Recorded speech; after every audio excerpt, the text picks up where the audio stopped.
com quem você está se tornando. E desejo que saiba que talvez você... Oi, Pepe Gatas, eu sou a Psi Bruxa, mestranda do programa de pós-graduação em Antropologia Social da USP. E as reflexões que eu queria trazer hoje é sobre a situação das populações trans, travestis e não binária aos acessos de serviços de saúde em tempos de Covid. Bom, é bastante preocupante esse momento em relação à saúde das populações travestis, trans e não binárias, né? Da nossa saúde, por diversos aspectos.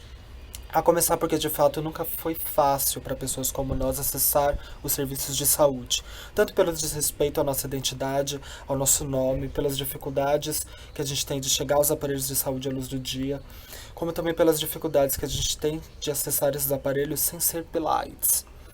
E o que deveria ser feito, na verdade, é um amplo investimento de capital, uma ampla capacitação de profissionais visando a humanização do SUS, para que ele estivesse preparado para nos receber. Só que, na verdade, o que a gente vê é o processo inverso.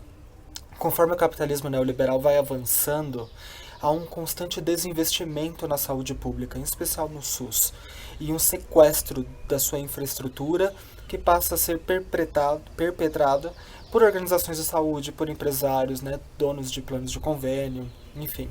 E o sistema capitalista, ou melhor, a exploração econômica, ela vai se utilizar do racismo, da misoginia, da transfobia, de todas as opressões para fazer dinheiro. Quer dizer, ele gera e nutre as desigualdades e faz dinheiro com isso. Então, conforme esse projeto político de sociedade vai ganhando espaço, maior vão se tornando as marginalizações. Veja, 80% da população assistida pelo SUS se autodeclara negra. E quando a gente analisa o quadro de profissionais, a gente vê que 86% das enfermeiras são mulheres, e 53% dessas são negras, e 47% atua no SUS. Então, com o desmanche do SUS, retira-se especialmente o direito da população negra ao acesso à saúde, mas também retira o emprego de centenas de milhares de trabalhadoras, sobretudo negras, e das que ficam, têm os seus empregos mais socateados. Isso é arbitrário, mas não é aleatório. A falta de atenção com o SUS é sobretudo porque ele atende a um público específico e não há qualquer valorização dessas vidas. E como isso afeta especificamente a população trans, travestis e não binária? Bom, se antes já era difícil para a gente acessar os serviços de saúde, em tempos de Covid isso fica muito pior. Hoje todos os serviços ambulatoriais estão suspensos. Hormonização, ambulatório trans, ambulatório de hormonização, infectologistas, não há qualquer atendimento, né? Só há fornecimento de receita e distribuição de remédios, por enquanto. Pensando especificamente no processo de hormonização, a população trans e travesti, em grande parte, já não é assistida por profissionais de saúde. É a gente pela gente, na maior parte sempre na clandestinidade. E isso tende a ficar pior em tempos de Covid, porque não está tendo atendimento mesmo, por razões óbvias, né?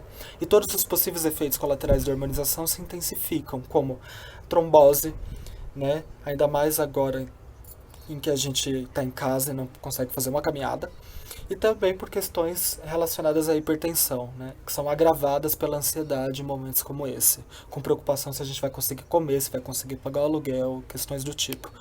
Então é nesse sentido que muitas de nós não temos a menor possibilidade de ficar em casa.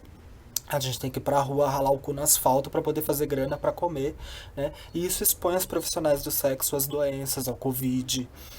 E então essa questão de ficar em casa ela é bastante delicada para nós trans, travestis e NBs, sobretudo quando a gente não tem a nossa própria casa, né? A depender da casa de um familiar, por exemplo.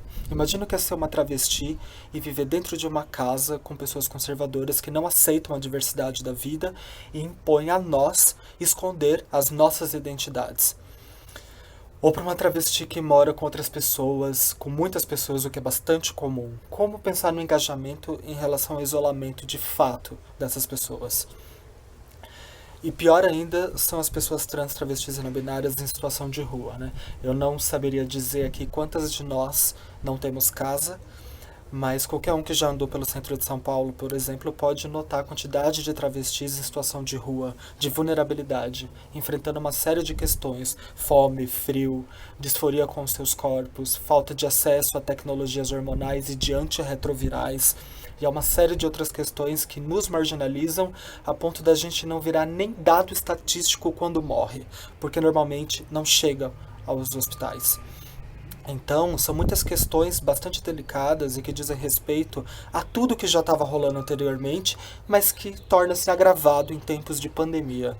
O Covid, ele aparece e nos mostra o funcionamento exato dessa estrutura e dessa institucionalidade, cujas ações partem de um fundamento de desigualdade organizado pelo racismo, na homofobia, na transfobia, no ódio ao pobre, no sexismo.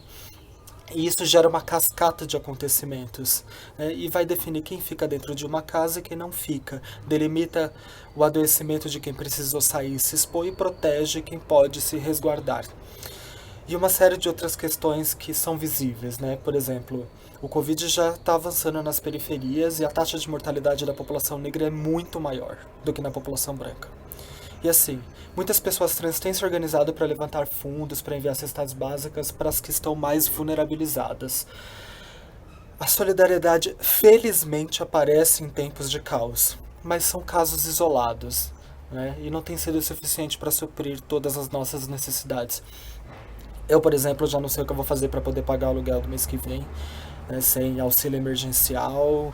Vou ter que ir para a rua? Vou ter que fazer o que na rua? São questões que deixam a gente no fio da navalha, sabe? E grande parte sem saúde mental. E que, grosso modo, dizem respeito a quais corpos podem viver e quais corpos vão servir, inclusive sob risco de morte, e com a própria morte. Enfim, como diz a deputada Érica Malunguinho, que saiamos disso conscientes de que o problema é o capitalismo e o racismo, e a transfobia em todas as opressões impostas pela branquitude e pela norma cisgênera, né? E que rasguemos esse mito de democracia racial e social também, entendendo que o Covid revela a tragédia da distribuição de renda, da saúde, do trabalho e da vida como um todo. Muito obrigada.